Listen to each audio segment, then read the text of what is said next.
신약성경 313페이지에 에베소서 4장 1절로 4절까지 말씀. 제가 봉독합니다. 그러므로 주 안에서 갇힌 내가 너희를 권하노니 너희가 부르심을 입은 부름에 합당하게 행하여 모든 겸손과 온유로 하고 오래 참음으로 사랑 가운데서 서로 용납하고 평안에 매는 줄로 성령이 하나 되게 하신 것을 힘써 지키라.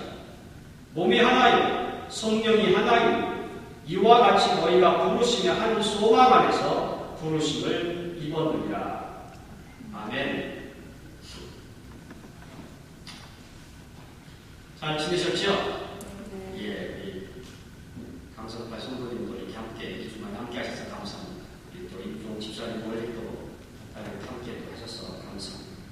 예, 오늘 여러분들이 가지고 있는 것들 중에서 특별하게 난 이게 참 좋아 하는 게 있죠. 그렇죠, 권사님? 네. 여러분들이 가지고 있는 것 중에서 특별히 애착이 가는 것이 있을 겁니다. 여러 가지, 만약에 우리 자매님들 보면 보석 좋아하잖아요. 예, 좋아하십니까? 저는 워낙 없어가지고, 예, 제가 가지고 있는 건 이거 하나 딱 가지고 있는데, 특별히 애착 가는 그 많은 것들 중에서 하나 이거 참 좋아 하는 게 있어요. 그리고 그거에 관심을 갖게 돼요. 여러 가지 취미생활 중에서도 나는 이 취미생활이 정말 좋아 하는 게 있단 말이죠. 여러분들이 가지고 있는 것에서 참 좋아하는 게 있는 것처럼 바울은 예배소 교회를 그렇게 좋아했어요. 예배소 교회에 특별한 애착을 가졌고요. 예배소 교회를 다른 교회는 1년, 길어봤자 2년 이렇게 사역을 했는데 예배소 교회는 4년 동안을 사역을 했어요. 그리고 예배소 교회를 향해서 끊임없는 관심을 표출했습니다. 오늘 많은 교회들이 있지만 우리 원영교회가 하나님의 그런 특별한 관심의 대상이 되기를 간절히 소망합니다. 오늘 저와 여러분이 또 하나님의 관심의 대상이 되기를 간절히 소망합니다. 자, 그래서 바울은 오늘 예배소 교회를 향해서 몇 가지 말씀을 하고 있어요. 그 내용이 뭐냐면 예배소 교회가 어떻게 아름답게 더 확장될 수 있을까? 예배소 교회가 어떻게 더 아름답게 하나님의 일들을 할 수 있을까? 그 방법론적인 이야기를 하고 있는 것입니다. 특별히 신약을 설교할 때 느끼는 부담감은 신약은 굉장히 논리적이잖아요. 그렇죠? 그래서 논리적인 설교를 조금 이렇게 할 때가 많습니다. 그러다 보니까 성도님들이 좋을 때도 있고, 그죠? 예. 그런데 오늘 본문이 그런 논리적인 설교예요. 바울은 그런 논리를 기가 막히게 피는 사람이었고, 그런 논리를 가지고 교회를 설득했고, 성도들을 설득해서 믿음의 반열 위에 올려놓는 사람들이었습니다. 그래서 오늘 본문은요, 바울이 예배소 교회를 향한 말씀이지만, 오늘 저와 여러분들을 우리 원영교회를 위한 말씀인 줄 믿습니다. 예. 자, 본문은 이렇게 시작합니다. 그러므로라는 말이죠. 이 그러므로라는 단어가 나올 때 우리가 항상 주의할 것은 앞쪽으로부터 뭔가 계속 이야기를 하고 있었다는 거죠. 앞쪽에서 끊임없이 이야기를 했어요. 예배소 교회를 향해서 앞쪽에서 영적인 이야기를 계속했습니다. 하나님의 창조이들의 당신들을 택하셨습니다. 당신들에게 복음의 비밀을 맡기셨습니다. 그리고 그 복음의 비밀을 알게 하셨습니다. 그런 영적인 이야기를 계속 해오다가 그러므로 라고 하는 거죠. 그 다음을 이어가겠다는 거죠. 자, 그런데 본문이 예배소 교회를 향해서 방법론, 아름답게 교회가 성장하고 성도의 삶이 아름다워지고 사람들에게 존중받게 하는 그 방법론을 설명하기 바로 직전에 기가 막힌 이야기를 합니다. 그건 뭐냐면 그러므로라고 하고 곧바로 넘어가는 것이 아니라 한 구절을 더 붙여요. 어떻게? 주 안에서 갇힌 내가 너희를 권하노니 라고 하시죠. 여러분 오늘 본문을 읽을 때 이 갇혔다라는 이 단어에 집중하십니다. 특별히 본문을 대할 때 바울이 갇혔다, 갇혔다라는 단어가 여러분의 심령을 쪼개기를 간절히 소망합니다. 왜냐하면 이 갇혔다라는 이 단어의 어떤 의미를 가지고 있냐면 바울은 지금 마치 교도소에 있는 것처럼 어떤 특별한 뭐에 제한되어 있다는 것을 의미하고 있어요. 제한성을 가지고 있어요. 자유로워야 되는데 뭐든지 다 하고 싶어 할 수 있는데 그는 제한적인 삶을 살고 있었다는 것을 의미합니다. 그는 과거에는 율법이라는 틀에 제한적으로 살았어요. 율법 때문에 살았고 율법을 지키기 위해서 살았고 율법을 행하는 일에는 거침이 없었어요. 율법 안에서 율법이라는 테두리 안에서 살았단 말이에요. 그런데 그가 예수를 만나고 나서부터 그의 삶이 완전히 달라졌어요. 어떻게 해요? 자유로웠지만 그러나 율법이라는 것이 아닌 주 안에서 갇혀 살았어요. 주님 때문에 자기의 삶의 행위와 행위를 조절했고요. 생각을 거기에 맞췄고요. 주님 때문에 자기의 모든 계획을 그 주님으로 인하여 맞춰놓았어요. 그래서 그의 삶은 주님 때문에 제한적이었다는 거예요. 이 의미는요, 굉장히 중요한 의미를 가지고 있는데 앞으로 바울이 해야 할 말들이 그의 삶 자체라는 것을 의미합니다. 내가 주님 안에 갇혀 있다는 것, 내가 주님 때문에 지금 제한적인 삶을 살고 있는데 내가 말하는 것은 바로 그 삶 자체야. 너희들에게 내가 그냥 허공을 치는 말을 하는 게 아니고 내가 헛소리하는 게 아니고 나도 하지 못하는 것을 너희에게 말하는 것이 아니라 내가 지금 살아오고 있는 그 삶을 너희에게 이야기하는 것이야 라는 말을 하는 것이죠. 그래서 이 바울이 하는 말은 권위가 있어요. 지금 그래서 바울은 내가 하는 말이 그래서 권위가 있다고 합니다. 여러분, 내가 하는 말이 여러분 듣기에 권위가 있습니다 라고 스스로 말하시고 있는 것은 여기 있는 것처럼 내가 지금 그렇게 삶을 살고 있기 때문에 그래요. 그렇지 않습니까? 내가 누군가에게 나 오늘 고기 어디 뭐야 저기 그 맛있는 고기를 먹어봤어. 근데 그 고기 맛이 이랬어 하는 사람하고 먹지도 않았는데 야 나는 고기가 이런 맛일 것 같아 라고 말하는 사람하고는 천지차이라는 거죠. 그렇죠? 바울은 지금 자신의 말이 자신이 권면하는 그 모든 말이 권세를 가지고 있고 권위가 있는데 그것은 그 삶 자체가 그렇게 살아가고 있기 때문이에요. 자, 그러면서 그는 첫 번째 예배소 교회를 향해서 그리고 오늘 저와 여러분을 향해서 아름답게 교회를 성장시키고 우리의 삶을 존중받게 하는 방법을 이렇게 설명합니다. 내가 너희를 권하노니 너희가 부르심을 입은 부름에 합당하게 행하며 라는 말이죠. 뭐라고 말씀합니까? 합당하게 행하는 거죠.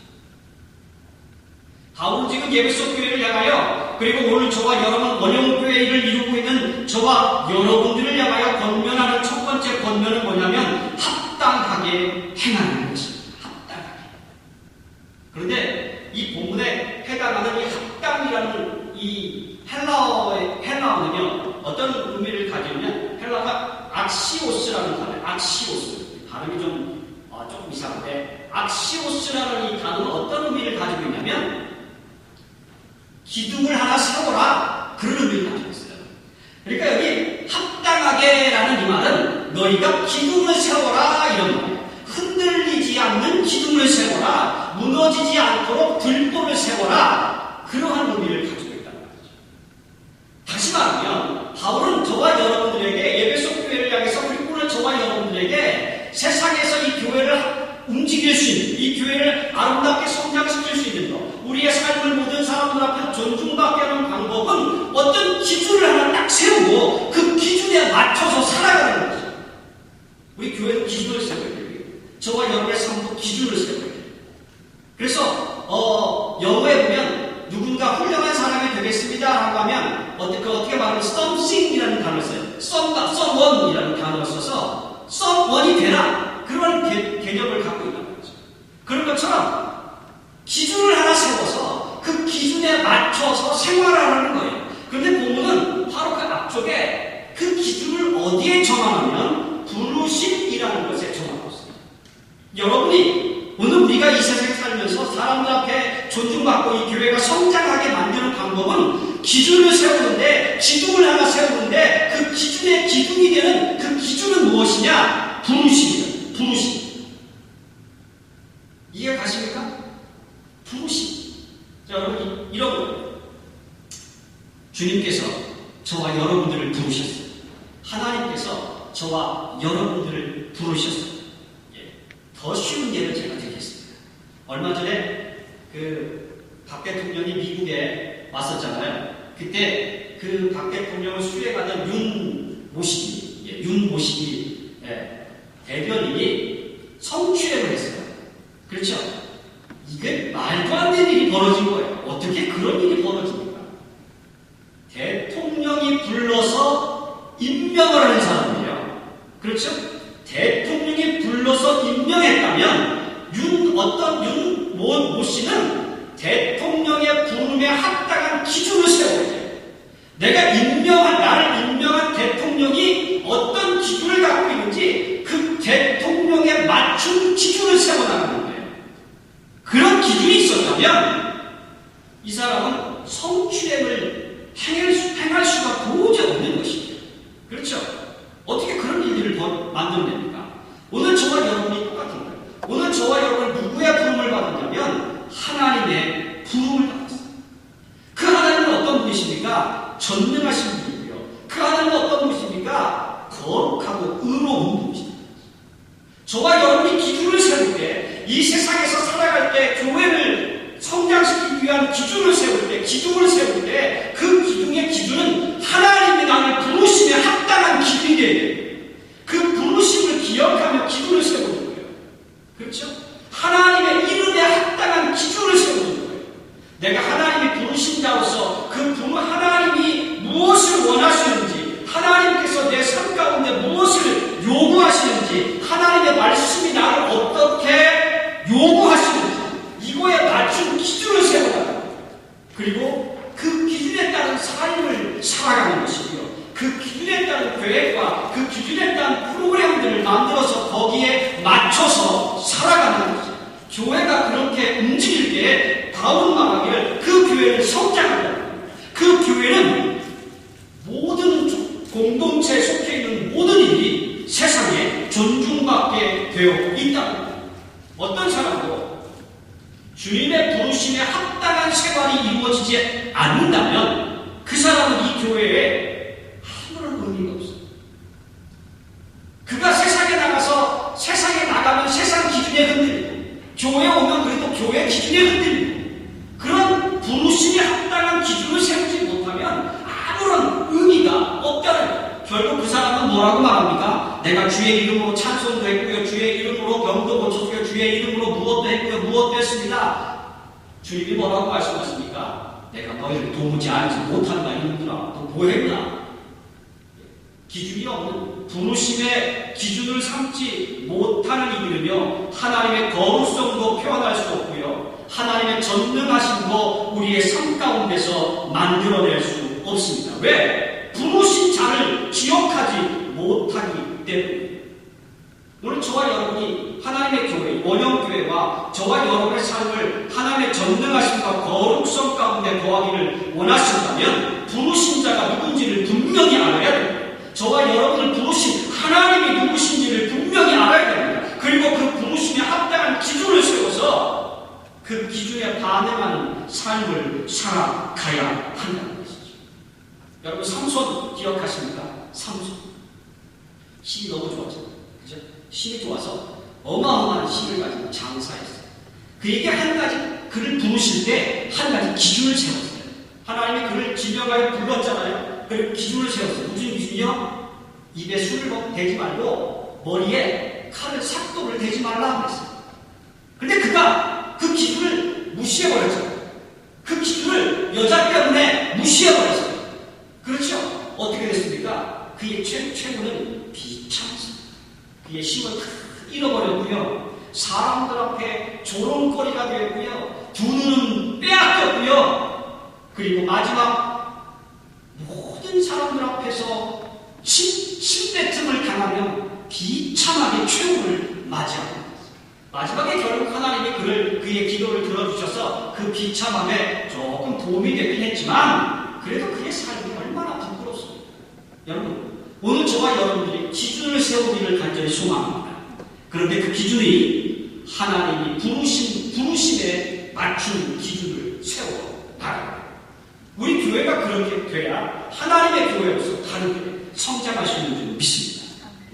계속해서 보면은 바울 두 번째 본문 2절에 저와 여러분이 원형교회를 세워나갈 때 그리고 저와 여러분의 삶에 존중받는 방법을 소개합니다. 2절 시작하는 이렇게 시작합니다. 모든 겸손과 라고 말이죠. 겸손이라는 단어가 나오면 참 쉽지 않아요. 그지? 그자리 왜 찾고 웃어? 겸손이라는 단어가 나오면 쉽지 않아요. 그렇죠? 여러분 누군가에게 겸손하라 그러면 여러분 겸손합니까? 참 겸손이라는 단어는 우리 인간들에게 안 맞는 단어예요. 겸손이라는 이 말은요, 인류가 죄를 범한 이후부터는 마치 내가 맞지 않는 옷을 입은 것 같은 그런 불편함을 갖는 게 겸손이에요. 왜냐하면 죄라는 것은 나를 겸손하게 만드는 것이 아니라 나를 하나님보다 더하게 최소한 하나님처럼 될 수 있어라는 것을 그렇게 죄이기 때문에. 그래서 사탄이 아담과 이브를 유혹할 때 뭐라고? 야, 저 선악과를 먹으면 너도 하나님처럼 될 수 있어. 그거잖아. 그렇죠? 마귀가, 천사가 왜 마귀가 됐습니까? 나도 하나님처럼 될 수 있어 라고 생각했기 때문에 마귀가 된 거예요. 그렇죠? 그래서 우리는 죄를 범한 인류는, 아담 이후에 죄를 범한 인류는 겸손이라는 단어가 잘 어울리지 않는 인간이에요. 정말 겸손이라는 거, 이거 쉽지 않은 거예요. 예. 근데 여러분, 이거 기억하시고, 오늘 본문이 바울은 본문에서 말하는 겸손은요, 그런 의미의 겸손이 아니에요. 세상과의 비교했을 때 세상 사람들 앞에 나가서 겸손이 아니에요. 세상 사람들 앞에 나가서 세상의 조건과 환경 때문에, 물질 때문에, 어떤 조건 때문에 머리 숙이고 겸손하는 그런 말이 결코 아니에요. 여기서 말하는 겸손은 무엇을 가지고 있냐면 하나님과의 관계성 안에서 느껴지는 겸손이에요. 이런 겁니다. 여러분, 오늘 아까 대통령 얘기를 잠깐 했지만 우리 인간사에서 그나마 비교할 수 있는 게 대통령이잖아요. 이 어떤 서열상으로 따져보면 만약에 내가 대통령 앞에서 무게 딱 잡고 대통령보다 더 입고 있으면 그잖아요. 어떤 환상이 일어나겠습니까? 예? 좋아하지 않죠. 아마 모르긴 몰라도 좋지 못한 예상이 결과가 예상될 거예요. 그죠? 그래서 옛날에 그 대통령 조찬기류에 한 번씩 이렇게 초대받아서 갔다 오신 분들 얘기를 들어보면 목사님들조차도 화장실 갈 때는 새끼손가락을 이렇게 들어야 되고, 예. 이렇게도 안 되는데 직접 일어나서 본다는데 대통령 할 때는 그 다음에 밥을 먹기 시작해 숟가락을 드십시오 할 때까지는 숟가락도 못 든답니다. 예. 그러니까 그런 어떤 제재가 가해진단 말이에요. 그 사람들 앞에서 나 잘났다고 나설 수는 없는 거죠. 그죠? 예. 그런데 하나님과 우리와의 관계 속에서 나를 비춰보면 겸손이라는 단어가 딱 맞아떨어져요. 왜? 여러분, 하나님의 전능하심 앞에 나의 능력이 비교가 되겠습니까? 나는 그래서 무능한 자입니다. 시편 2절 말해서 하나님 앞에서 나는 무능한 자. 그렇죠? 하나님 앞에서 나의 의로움이 빛이 나겠습니까? 빛이 날 수가 없어요. 그래서 하나님 앞에서 나는 죄인입니다라고 스스로 낮아지는 것이 겸손이라고 말해요. 세상 사람들과의 비교에서 나타나는 겸손이 아니라 하나님과 나 사이의 관계 속에서 나타나는 것이 겸손이에요. 그런 겸손을 가지라는 말이에요. 그것은 무엇을 의미하냐면 저와 여러분의 삶의 모든 삶의 순간에 하나님을 인정하는 것. 그런 사람을 겸손한 사람이라고 말해요. 바울은 바로 그것을 요구하고 있는 겁니다. 하나님과 나 사이에서 하나님 앞에 내가 섰을 때에 내 스스로 나 자신을 돌아보는 것, 하나님의 말씀에 비춰서 내가 얼마나 무능한 자임을 고백하는 것, 그것이 바로 겸손이라는 말. 바울은 바로 이러한 겸손을 오늘 저와 여러분들에게 요구합니다. 교회가 바로 서기 위해서는 오늘 저와 여러분이 모두 원형교회를 이루고 있는 원형교회 공동체를 이루고 있는 저와 여러분이 하나님 앞에서 겸손해져야 돼요. 나는 무능합니다. 하나님이 없이는 안 됩니다. 하나님 당신의 의로움 없이는 내가 의로울 수 없습니다라고 겸손해요. 그런 겸손이 있을 때 우리 교회가 바로 설 수 있고 저와 여러분이 세상에서도 존중받을 수 있다는 말이에요. 모세가 하나님의 부르심을 받았습니다. 그렇죠? 40년 광야 생활을 하면서 모세가 부름을 받았어요. 근데 모세가 그 부름을 받을 때 모세가 이렇게 고백을 합니다. 하나님, 나는 참 연약한 자요. 나는 특별히 말이 어눌한 자입니다. 그래요. 여러분, 모세가 그렇게 말할 때 실제로 저는 어렸을 때 그렇게 성경 공부를 할 때 모세가 말을 잘 못하나 보다. 네? 제가 초등학교 4학년 때까지 그랬거든요. 우리 그 뒷집에 이 말을 더듬는 형이 살아. 그래서 말 더듬이를 흉내내니까 저도 말이 더듬게 됐어요. 그래서 지금도 약간 혀 짧은 소리가 있잖아요. 근데 4학년 여름방학 지나고 세 번째 들어갔더니 저를 놀리는 거야, 친구들이. 네, 그래서 그때부터 거울 앞에 서가지고 초등학교 6학년 때까지 하루에 7시, 어떨 때 정말 7시간씩 연습했어요. 각야, 거기, 고교. 예. 우리 어머님이 고발하라고 그럴 정도로. 그래도 이게 안 되더라고요. 저는 저처럼 그럴 줄 알았어요. 말이 어눌한 사람 모세인 줄 알았어요.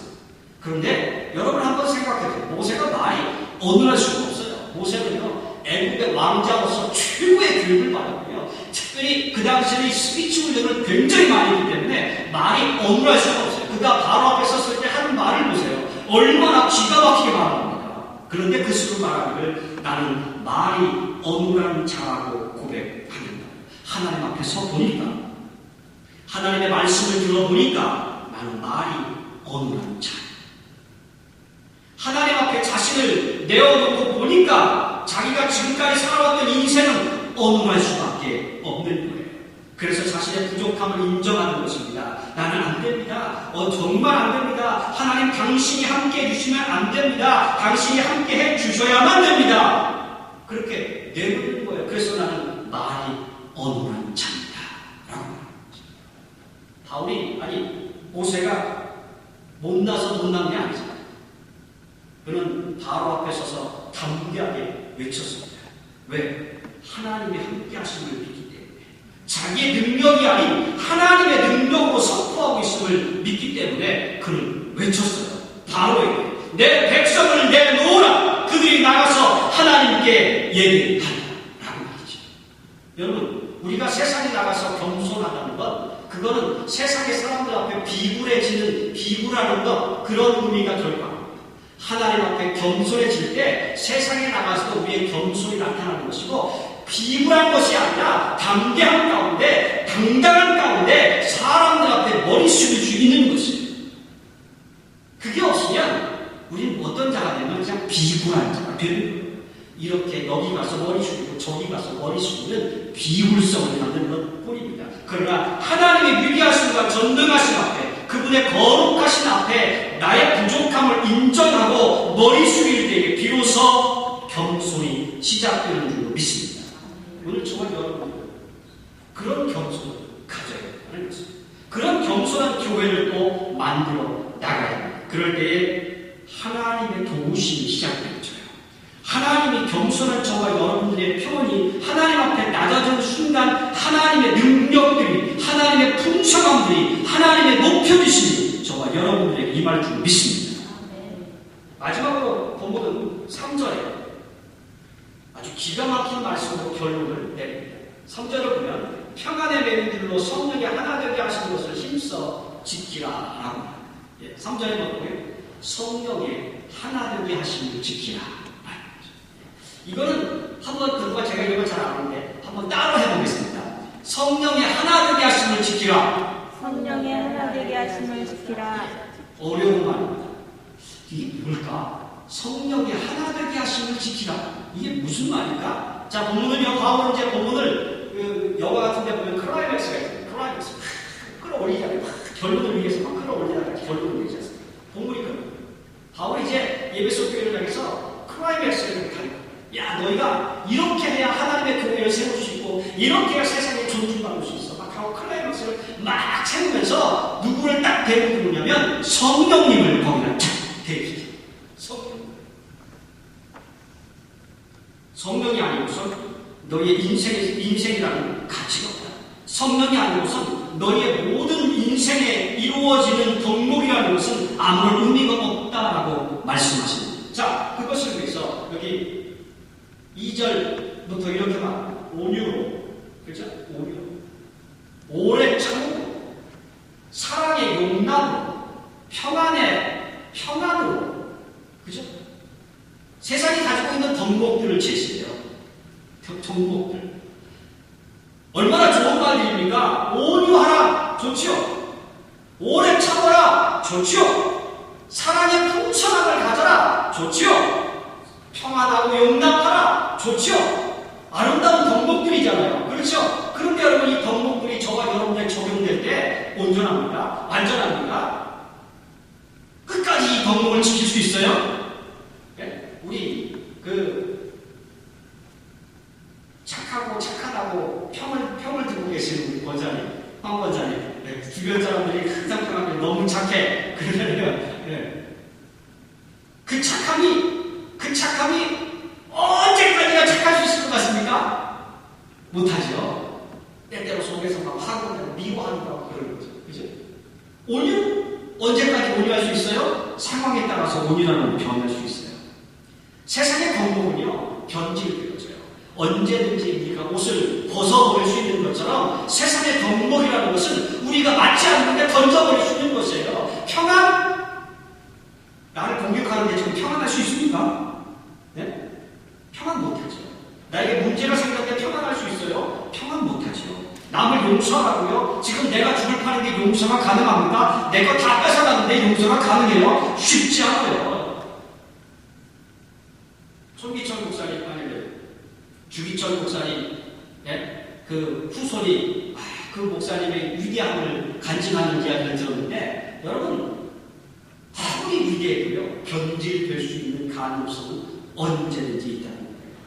여기 제시하는 덕목들, 온유, 오래 참음, 사랑 가운데 용납, 평안, 이 모든 것들은요, 언제든지 저와 여러분의 삶에서 조건에 따라, 상황에 따라 변질이 가능해요. 완전할 수가 없는 거예요. 이거에 맞춰서 살다가는 저와 여러분이 언제 어떻게 말할지 몰라요. 사람들에게 아유 저 사람 하고 욕먹을지 몰라요. 그렇죠? 오늘 착했다가 내일 악해질 수도 있고요. 오늘 오래 참을 수 있었다가 내일은 성질이 급해가 나갈 수도 있고요. 그렇잖아요. 그러면 어제 몰랐던 사람은, 어제 나를 몰랐던 사람이 오늘 나를 만나면 아이 저 사람은 성질 더러워. 그러니까 이 덕목이라는 것이, 세상의 덕목이라는 것이 오늘 우리들에게 좋은 유익을 가져다 주긴 하지만 완전하지는 않다는 거예요. 그런데 거기에 무엇을 첨부합니까? 성령을 첨부합니다. 아멘. 성령의 도우심을 첨부합니다. 우리를 완전하게 할 수 있는 분은 바로 성령이라는 거죠. 특별히 본문은요, 이 성령의 역사를 어떻게 적용시키냐면 3절에 보니까 성령의 하나 되게 하신 것이라고 적용시킵니다. 성령으로 하나 되게 하는 것이에요. 이것은 무엇을 의미하냐면 공동체를 의미해요. 오늘 저와 여러분의 공동체를 유지할 때 어떻게 하느냐? 세상의 덕목을 끌어들이지 말라는 거예요. 세상의 조건과 환경과 세상의 어떤 것들을 가지고 와서 이 공동체를 운영하지 말라는 거예요. 여기 있는 것처럼 평안하고 온유고 오래 참고 사랑하고 용납하고 이런 것들을, 그것을 우선하여 이 교회를 만들지 말고 우리의 공동체를 그것으로 우선하지 말라는 거예요. 우리 우선할 것은 뭐냐면 성령의 역사로 하나 되게 하는 거예요. 성령의 역사가 그 모든 것을 지배하게 만드는 거예요. 저와 여러분의 삶 속에도 이 성령의 역사가 강력하게 일어나야 합니다. 그렇지 않으면 세상의 덕목들이 우리에게 유익을 가져다주지 못해요. 그러므로 이제 저와 여러분들에게 성령의 하나 되게 하심을 소망하는 기도에 극대한 관심을 가져야 됩니다. 성령의 우리 공동체를 하나 되게 만드는 것에 온 힘을 다 쏟아야 됩니다. 우리의 관심이 집중되는 것이 하나님의 성령이 오늘 이 교회를 움직이고 있느냐, 거기에 관심이 집중되어야 합니다. 4절 그것을 얘기하고 있죠. 4절 결론을 있잖아요. 몸이 하나예요. 성령이 하나예요. 이와 같이 너희가 부르심의 한 소망 안에서 부르심을 입었느니라 라는 거죠. 여러분, 우리는 한 소망 안에 거하는 사람들인 것을 믿습니다. 어떤 누구도요, 하나님을 그리스도라 고백하는 그 모든 사람들은 동일한 소망을 가지고 있어요. 그러므로 오늘 저와 여러분은 하나님의 성령으로 말미암아 개개인에 관한 모든 소망에 관한 책임들을 져줘야 돼요. 서로가 책임을 져줘야 돼요. 성령이 내 속에 역사하는 것처럼 그들의 마음속에도, 나와 더불어 함께하는 그 사람의 마음속에도 역사할 수 있도록 책임을 져줘야 돼요. 그게 기도합니다. 기도. 우리가 그 일을 위해서 부르심을 받은 줄로 믿습니다. 여기 그래서 부르심을 한 소망 안에서 부르심을 입었다라고 합니다. 원영교회는 부흥하기를 간절히 원합니다. 우리 원영교회가 부흥되기를 원합니다. 저와 여러분의 삶도 하나님 앞에서 축복으로 부흥되기를 원합니다. 세상의 조건과 환경과 덕목과 그리고 세상에 많은 것들이 유익을 가져오긴 하지만, 그러나 간절히 사모하고 사모해야 할 것은 성령의 강권하신 도우심인 줄로 믿습니다. 그것이 있어야 하나님의 교회가 하나님의 교회답고 성도가 성도다워질 것이기 때문입니다. 여러분, 이제 결론은 이렇게 보면 됩니다. 한 소망 안에서 부르심을 입었느니라. 우리 다 같이 하나님의 나라를 향해 가는 사람인 것을 믿습니다. 여러분, 그 누구도 실족함이 없어야 된다고 말씀하시는 주님의 말씀을 기억하십시오. 우리 모두는 이 부르심을 위하여 하나가 되고, 이 부르심의 소망을 완성하기 위하여 이 공동체를 지어져 나가야 될 줄 믿습니다. 기도합니다.